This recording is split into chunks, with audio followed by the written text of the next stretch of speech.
এক আসনের প্রার্থীর আপনারা নিরাপত্তা নিশ্চিত করতে পারেন না, আর ৩০০ আসনে আপনারা ইলেকশন করবেন। ওসমান হাদি হচ্ছে বাংলাদেশের স্বাধীনতা সার্বভৌমত্বের প্রতীক। ডক্টর ইউনূস মহোদয়, আপনি খুব সুন্দর সুন্দর করে কথা বলেন, মাঝে মধ্যে একটু মুচকি হাসেনও, আপনার লজ্জা পাওয়া উচিত।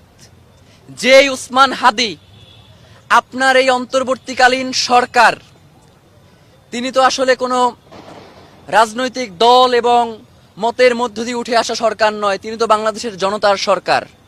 সেই বাংলাদেশের জনতার কণ্ঠস্বর শরীফ ওসমান হাদি, যিনি ঢাকা, বাংলাদেশের ৩০০ আসনের মধ্যে ঢাকা ৮ আসন অত্যন্ত গুরুত্বপূর্ণ, আপনারা জানেন।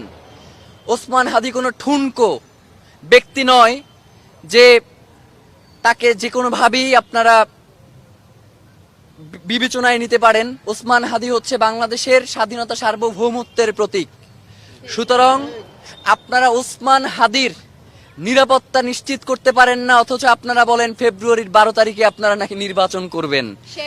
এক আসনের প্রার্থীর আপনারা নিরাপত্তা নিশ্চিত করতে পারেন না, আর ৩০০ আসনে আপনারা ইলেকশন করবেন এবং সেই ইলেকশন সুষ্ঠু হবে, কোনো ঝামেলা হবে না।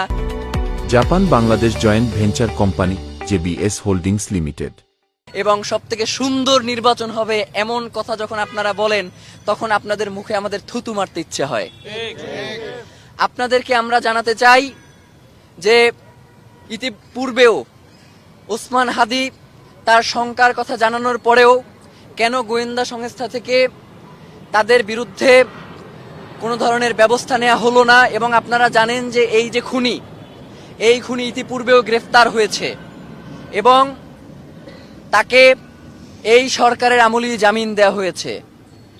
আমরা তো মনে করি যে তার এই জামিন ওসমান হাদিদের মতো যারা জুলাইয়ের কণ্ঠস্বর, যারা বাংলাদেশের স্বাধীনতা সার্বভৌমত্বকে ভালোবাসে, যারা বাংলাদেশের স্বাধীনতা সার্বভৌমত্বকে টিকিয়ে রাখার জন্য লড়াই করছে, তাদেরকে আসলে মেরে ফেলার জন্যই এদেরকে বের করা হয়েছে।